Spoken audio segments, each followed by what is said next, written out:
Good morning. Thank you all for joining us here today. I want to thank our city attorney, Zach Klein, our chief of police, Elaine Bryant, for joining us today and working so hard on the announcement that we'll be sharing with you this morning. The 18 months has been an unprecedented time of upheaval, disruption on so many fronts. Our healthcare system, our economy, and how we police in our community. On the last point, City Attorney Klein and I had many conversations over the last year or so about if it made sense to invite the U.S. Department of Justice to review police practices in Columbus. In just a relatively short time, we've made meaningful and lasting reforms in how we police in Columbus. We've made changes to our use of force policy, implemented independent investigations into deadly use of force, established the Civilian Police Review Board and Inspector General for the Division of Police. We've added new immersive community-based training for our recruits, enhanced our body-worn camera program, and negotiated historic changes to the FOP contract that will benefit the public and our officers. As you all know, in April, we invited the DOJ to conduct a review of the Columbus Division of Police. I am happy to announce that they have accepted the invitation. This is the first time in our city's history that the DOJ has been invited to review CPD, and for the first time that they've come in under the Community-Oriented Policing Services arm. Community-Oriented Policing Services, or COPS, is the federal component of the DOJ responsible for advancing community policing nationwide. The COPS office has decades of experience providing the resources needed to reduce crime and build trust between law enforcement and communities. In a few moments, Chief Bryant will explain what areas she has asked the DOJ to investigate more thoroughly. I want to emphasize, this is not about one particular officer, policy, or incident. Rather, this is about reforming the entire institution of policing in Columbus. We look forward to the DOJ's involvement in that continued process. Now, I'll turn things over to our Chief of Police, Elaine Bryant.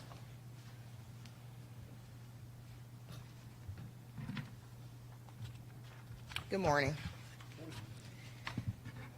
This is a good day for the Columbus Division of Police. That's because it's a day of opportunity. Opportunity for us to grow, build, and improve. My time here has been incredibly busy, and it's been brief. I've had the chance to speak with, and more importantly, listen to many outstanding officers and our citizens. They're passionate, dedicated, our community leaders. Each of these conversations, along with my own observations and experience here, has helped me assess areas where we can improve. This decision by the Department of Justice means we will have a partner with deep resources and expertise to help us achieve this. This opens the door to collaboration with experts from across the country.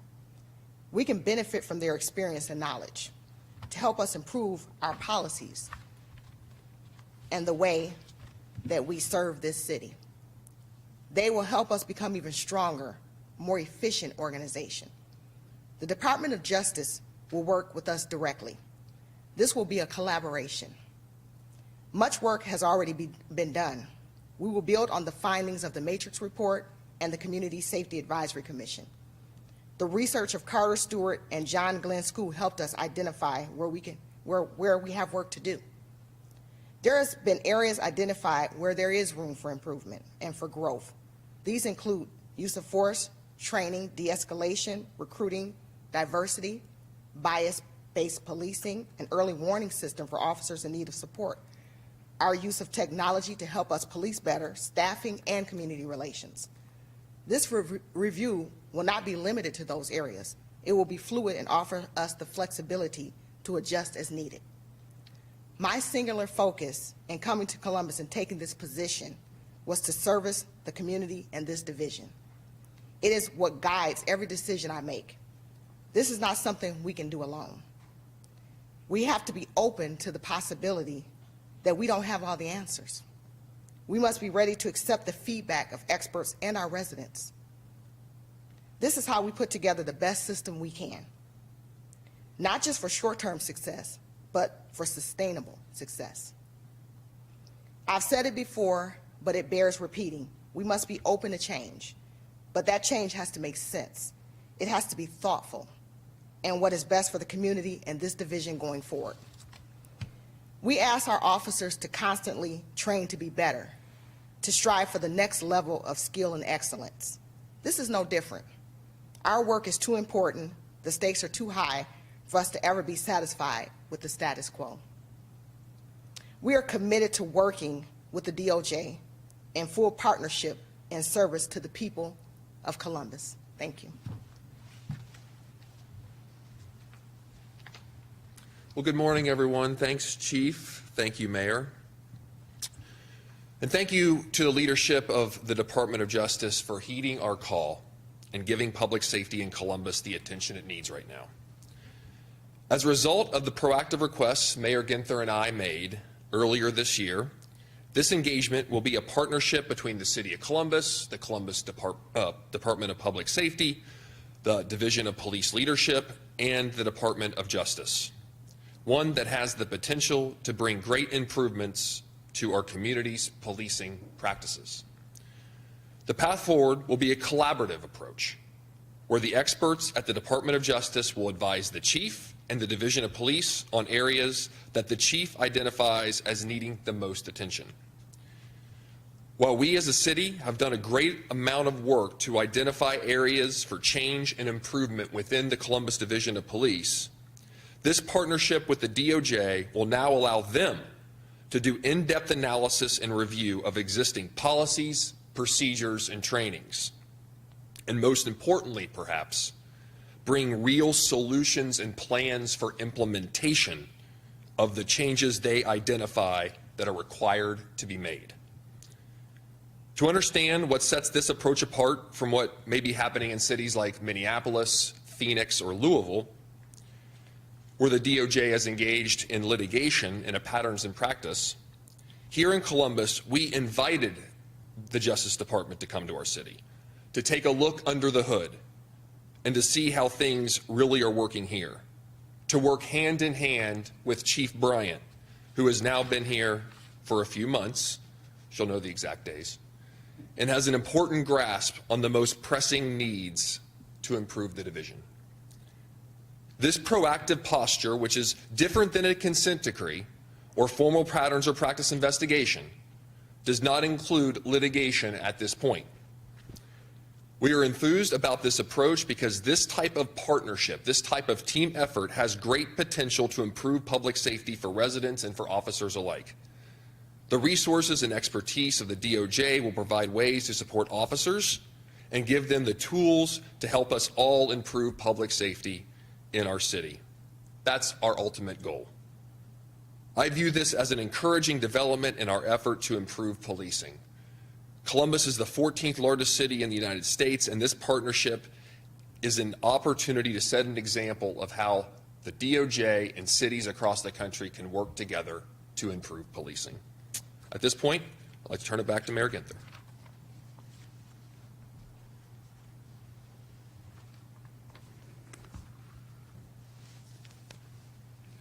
Thank you, City Attorney Klein and Chief Bryant. This is an important day for the future of policing in Columbus. We are making history with this announcement.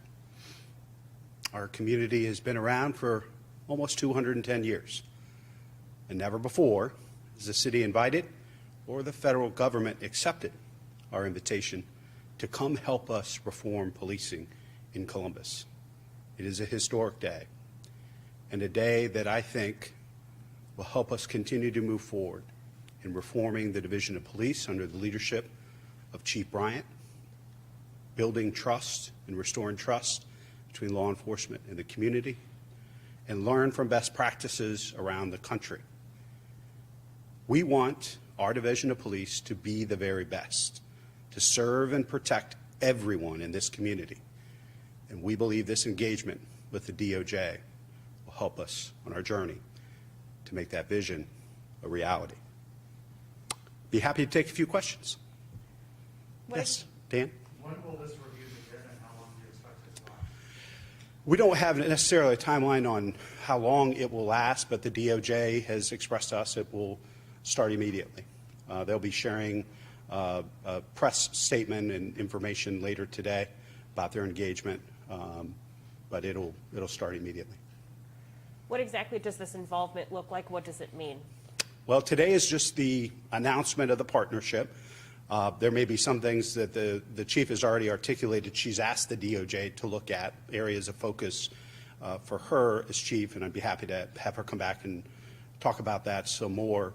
But many of you have been asking about this repeatedly, and once we had a formal agreement, a partnership in place, we wanted to come and share that news with you, and obviously we'll be sharing more details with you as this partnership becomes more fully developed. But my belief is that the COPS program has done this in other communities around the country, but they try to tailor it to each city and Division of Police specific needs. Chief, do you want to add anything to that? Okay. Yes? Will this lead to a consent decree here? I don't think so. I think City Attorney Klein, he may be able to better speak to the differences between that. I know he made some comments and the difference between the two. Ultimately, that decision is up to the Attorney General and the Department of Justice. The Attorney General was not invited into Minneapolis, Louisville, or Phoenix. And ultimately, that's a decision that would be made by the Attorney General and the DOJ. But these are two we asked for either or both, and this is what we've heard from the DOJ at this point. Luann? I think this is for Chief Bryant. Mm-hmm. Chief, if you could explain to people, I'm not sure if people are aware of CALEA approval, but Columbus has CALEA. How will this differ? How will this give a different picture than CALEA approval? So obviously, we're CALEA certified, and that is a great tool for us to be able to assess, monitor, and make sure that we're doing our policies the way that we should be doing them. But this is a different aspect and a different look. We have an opportunity to bring chiefs or people that have had police experience from across the country in 21st century policing and be able to just hone in on some of the things that we can do better in our city. We've already talked about some of the things that have already been going down that track through the Matrix report, through some of the other investigations that have been done. So, for example, a management awareness system, being able to bring an early warning detection system to the department so that we can identify officers. And it's not just about discipline, it's about getting them the help that they may need and identifying some of the issues or concerns prior to it getting to a place of no return. So it's really a tool to be able to assist us in being able to make our division even better. Chief, can you kind of talk about your personal experience in working with the DOJ? I can. In Detroit, we had a consent decree, which is two totally different paths. But in Detroit, we had a consent decree for 13 years, and that consent decree was very specific to in certain areas of the department where they felt that we absolutely needed some help in getting away from bad practices. So it was an interesting time. I had an opportunity to work with some of the monitors directly, and I will say that they were very open to listening to some of our ideas and what we felt would be best for our city. So while it was very tedious, I will say that, because it was 13 years in the making, we were able to meet all of our expectations and do what we needed to do to come out of that a stronger department. So I guess having that experience, how do you feel about the DOJ coming in to review your brand new department? Well, I will tell you, just in the short time that I've been here, I welcome them coming in and looking into our department. I think that there are some areas where they can absolutely assist us in being able to improve.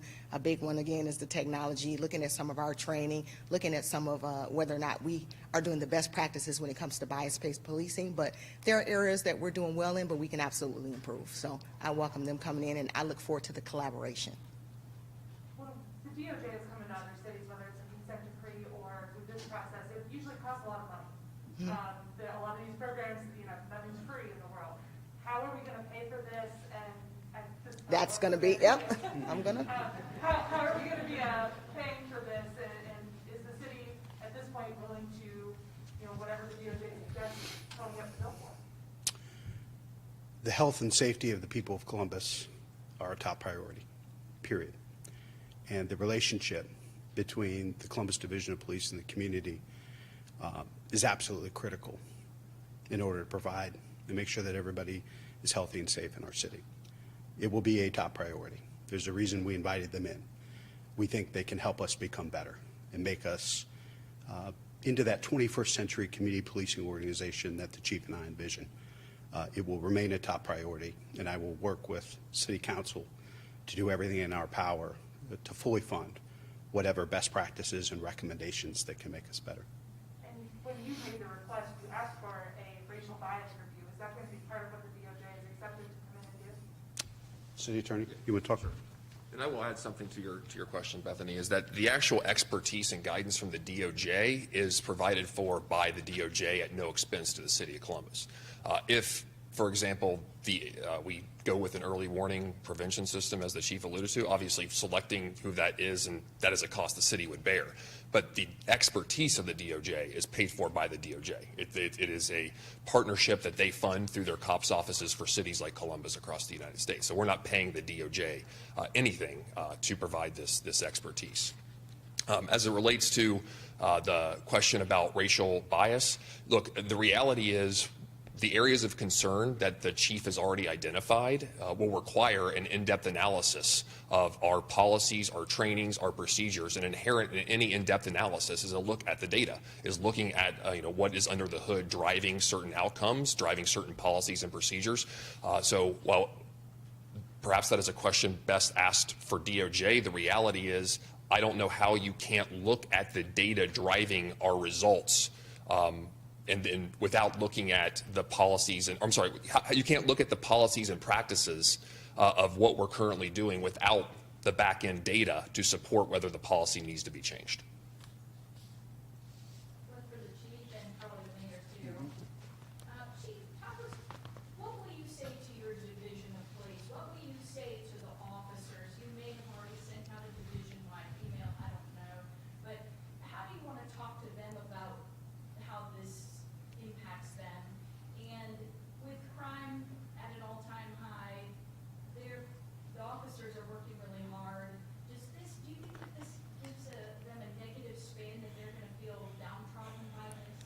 Well, my plan is to absolutely be speaking to them as much as possible, and I will be attending more roll calls and talking about it specifically.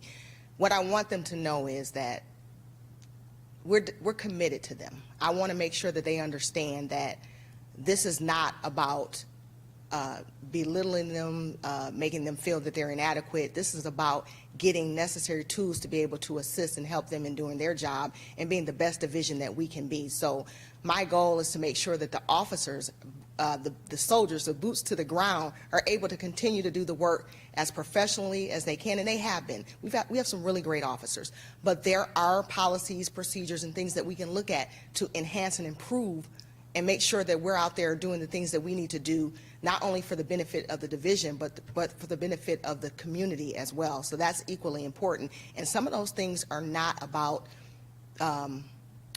the officers per se, but some of it is more about policy management, being able to address some of the issues, paper flow, making sure that we have the necessary resources to do the things that we can. So I don't want the officers to get bogged down in the specific details. Continue to maintain your professionalism, do the job that you were tasked to do, engage in the community, and if you're doing the right things, we have your back. Like I always say, 100%. So I don't want them to be concerned about that. Let us worry about the things that we need to worry about to make sure that we have the things in place for them to be able to do their job appropriately.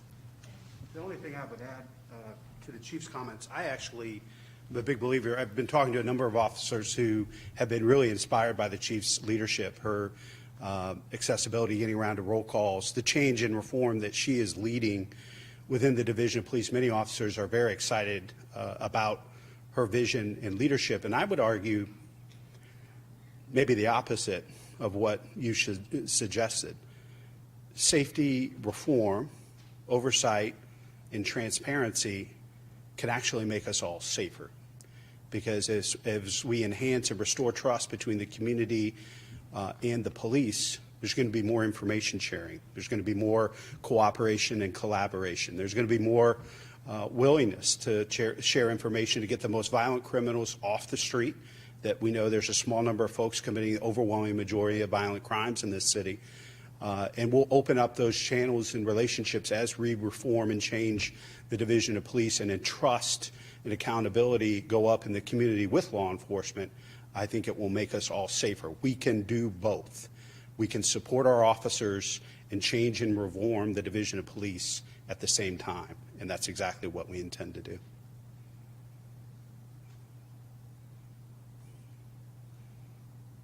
Go ahead. Kind of shifting gears a little bit, we've got that Buckeye game coming up on Saturday. Are you going to the game? You've asked me like 6 questions about this game. You're pumped. You must have a bet on this game Saturday. So we talked about it yesterday, but today's topic is safety at the game. I'm understanding that only about a third of CPD officers have signed up for the special duty slots. So talk about safety down there, especially as crime is spiking down in the short north and the campus area. Well, I'll let the chief speak to the specifics. I know she's been working very close with the Ohio State Chief of Police and President Johnson in preparation for this, in addition to other safety work and partnerships that we're doing in and around the campus area. So I'll let her speak to that, Luann. Chief? Yes, we're concerned, obviously. We want to make sure that we create an environment that's safe for all people that are coming to this game.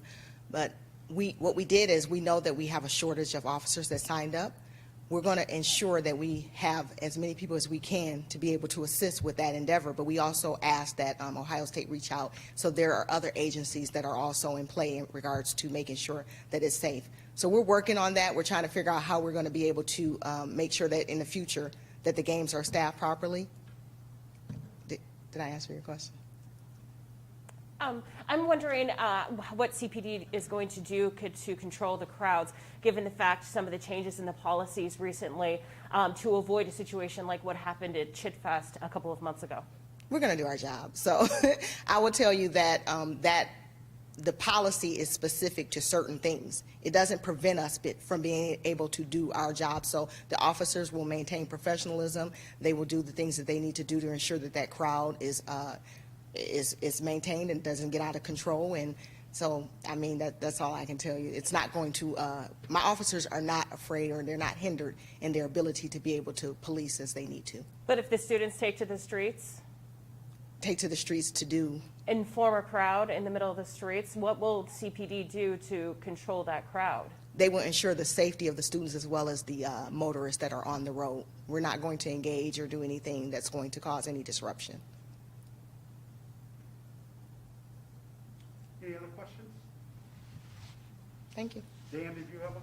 You good? Okay. Thanks, everybody. Have a good day. Thank you. Appreciate it. Thanks, Steve. Appreciate it. Mayor, you go to the game? No. Chief?